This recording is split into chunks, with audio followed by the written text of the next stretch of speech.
Hi guys! In this video, I will be explaining about important definitions, questions and answers of ICSE Class 10th Biology Chapter Photosynthesis.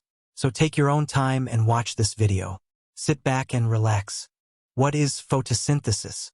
Photosynthesis is the process by which living plant cells, containing chlorophyll, produce food substances, glucose and starch, from carbon dioxide and water, by using light energy and release oxygen as a byproduct. What is the significance of photosynthesis? Why is it important for all the living organisms in this world? Photosynthesis serves as a source of energy for all the living organisms, and plants are the primary producers in any food chain. Through photosynthesis, plants also purify air by taking in carbon dioxide and giving out oxygen. Food for all. The main function of photosynthesis is to allow plants to make their food by converting light energy from the sun into chemical energy. The manufactured food is utilized for survival by plants and other living things, including humans and animals. It ensures that all living species have access to oxygen in the atmosphere. Now let us learn about chloroplast. What is a chloroplast? Chloroplasts are found in all green plants and algae. They are the food producers of plants. These are found in mesophyll cells located in the leaves of the plants. They contain a high concentration of chlorophyll that traps sunlight. This cell organelle is not present in animal cells. Chloroplast has its own extranuclear DNA and therefore are semi-autonomous, like mitochondria. They also produce proteins and lipids required for the production of chloroplast membrane. Structure of chloroplast. Chloroplasts are found in all higher plants. It is oval or biconvex, found within the mesophyll of the plant cell. The size of the chloroplast usually varies between 4 to 6 m in diameter and 1 to 3 m in thickness. They are double membrane organelle with the presence of outer, inner, and intermembrane space. There are two distinct regions present inside a chloroplast known as the grana and stroma. Grana are made up of stacks of disc-shaped structures known as thylakoids or lamellae. The grana of the chloroplast consists of chlorophyll pigments and are the functional units of chloroplasts. Stroma is the homogeneous matrix which contains grana and is similar to the cytoplasm in cells in which all the organelles are embedded. Stroma also contains various enzymes, DNA, ribosomes, and other substances. Stroma lamellae function by connecting the stacks of thylakoid sacs or grana. The chloroplast structure consists of the following parts. Membrane envelope. It comprises inner and outer lipid bilayer membranes. The inner membrane separates the stroma from the intermembrane space.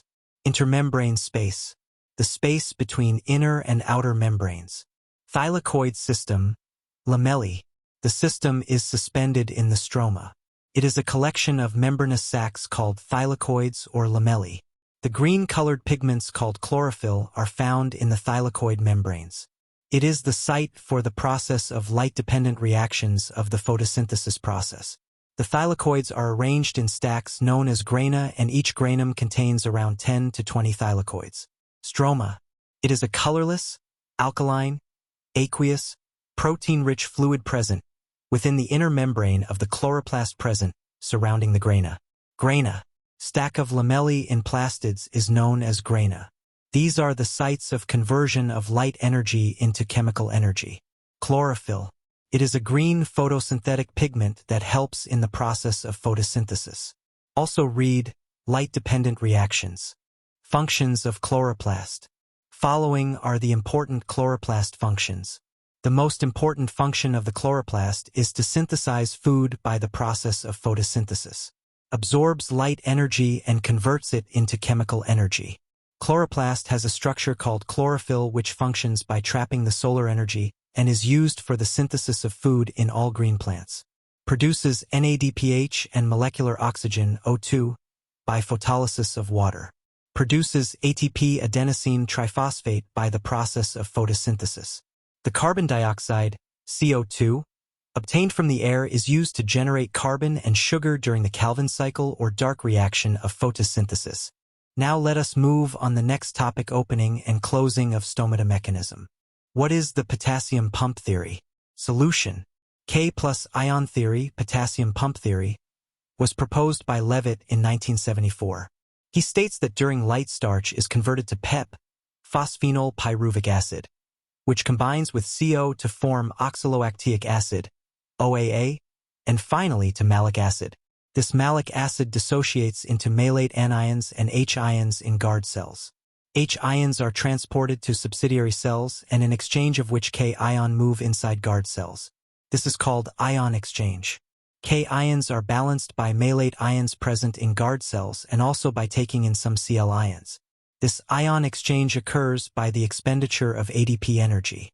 Increased concentration of K and malate ions in the guard cell's vacuole will cause sufficient osmotic pressure to absorb water from surrounding cells.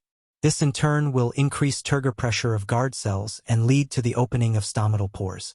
During dark carbon dioxide concentration increase in substomatal spaces because of initiation of respiration which will prevent the H-K ion exchange. Due to this malate ions present in the vacuole of guard cells combine with the H+ ions and form malic acid. Increase in the concentration of malic acid will inhibit its synthesis. K ion move out of guard cells, osmotic pressure decrease.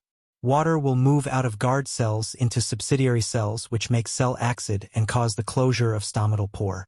There is another older version of stomatal opening theory known as sugar concentration theory. What is the sugar concentration theory? During daytime guard cells perform photosynthesis and glucose is produced. This increases the amount of solute and rises the osmotic pressure inside the guard cells. Adjoining cells have more solvent concentration. Endosmosis occurs and solvent molecules move from their region of high concentration to lower concentration. Guard cells become turgid and their thin wall bulges outwards. Diffusion of gases in and out take place. During nighttime, the roots sense the shortage of water, therefore gradual loss of water takes place. This is sugar concentration theory. Why is it better to call the dark phase of photosynthesis as light-independent phase? Answer. The old term dark phase did not mean that it occurs when it is dark, i.e. night. It only means that the reactions are not dependent on light. That is why it is now better called as light-independent phase. What happens in photolysis? Answer. The energy of sun absorbed is used in splitting the water molecule into its two components, hydrogen and oxygen, and releasing electrons. This process is termed as photolysis. Oxygen is a waste product of photosynthesis. Comment. Solution. Photosynthesis is the only biological process which releases oxygen into the atmosphere. Oxygen supports all life on Earth. No living being can remain alive without oxygen. Some of the oxygen may be used in respiration in the leaf cells. The phenomenon is called photorespiration, but the major portion of it is not required and it diffuses out into the atmosphere through the stomata. In a sense, even this oxygen is not a waste, because all organisms require it for their existence, including the plants which require it at night. So, oxygen is not a waste of photosynthesis because all organisms require it for their existence, including the plants. Why is it not possible to demonstrate respiration in a green plant kept in sunlight? Solution. It is not possible to demonstrate respiration in green plants kept in sunlight because during daytime plants are undergoing photosynthesis. Photosynthesis requires CO2 as the substrate in green plants. It takes place in the presence of light. CO2 is also the product of respiration. During this time, oxygen is given out by plants as a waste product and they take carbon dioxide to make food, their own food. We know that the oxygen is consumed during respiration in plants, hence it cannot be demonstrated at the daytime, as plants carry out respiration at night. Most leaves have the upper surface more green and shiny than the lower one. Why? Solution. Most leaves have the upper surface more green and shiny than the lower one because chloroplasts and stomata are concentrated in the upper layers of the leaf, which helps cells to trap the sunlight quickly. The upper surface is thicker than the lower surface, and also the epidermis is covered by a waxy, waterproof layer of cuticle. Why was the plant kept in the dark before the experiment? Solution. A plant used for an experiment on photosynthesis should initially be placed in the dark for 24 to 48 hours to destarch the leaves. During this period, all the starch will be removed from the leaves and stored in the storage organs. The leaves will not show the presence of starch. If we keep on increasing CO2 concentration in the air, will the rate of photosynthesis also keep on increasing in direct proportion? Yes or no? Explain. Answer. Increasing carbon dioxide concentration increases rate of photosynthesis, but it is stabilized at a particular point, up to 0.02% of CO2, if there is no change in light intensity. If the light intensity is increased, then increase in carbon dioxide concentration further increases the rate of photosynthesis and is again stabilized at 0.05% of CO2.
Thanks for watching this video.